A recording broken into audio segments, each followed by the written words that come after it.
សួស្តីទាំងអស់គ្នានេះគឺជាវីដេអូ vlog ថ្ងៃទី1ដែលខ្ញុំបានមកទទួលសារហើយខ្ញុំបានរៀបចំដាក់ម៉ាស៊ីនត្រជាក់ដាក់អីអញ្ចឹងណានិយាយរួមថ្ងៃនេះយើងមានលុយដាក់ម៉ាស៊ីនត្រជាក់ហើយនឹងវាំងននតិចទៀតវាំងននគេមកដាក់អញ្ចឹងណាហើយក្រោយមកទៀតចាំយើងសំលុយទិញអីផ្សេងអញ្ចឹងណាហើយមែនតើទៅវាជា vlog ដែលខ្ញុំចង់ប្រាប់ខ្លួនឯងថាមកដល់ពេលនេះគឺតស៊ូ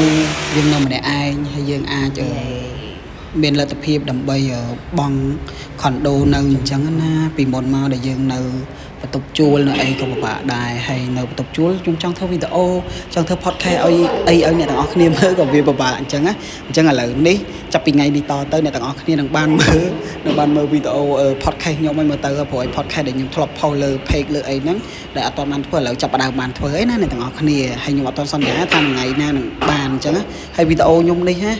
អ្នកទាំងអស់គ្នាឃើញខ្ញុំបោះជូរអត់មានដឹងថាខ្ញុំជាម្ចាស់បន្ទប់ទេនោះគឺឯកឧត្តមលោកជំទាវនៅពីក្រោយខ្ញុំនោះហើយមែនតើទៅគឺពួកគាត់បានជួយខ្ញុំច្រើនគេនាំយើងមកមើលគេអីអញ្ចឹងណាហើយដល់ពេលយើងបានទៅគេសប្បាយចិត្តជាមួយយើងដាក់មើលប៉ុណ្្នឹងសិនបានហើយចាំខ្ញុំរៀបចំ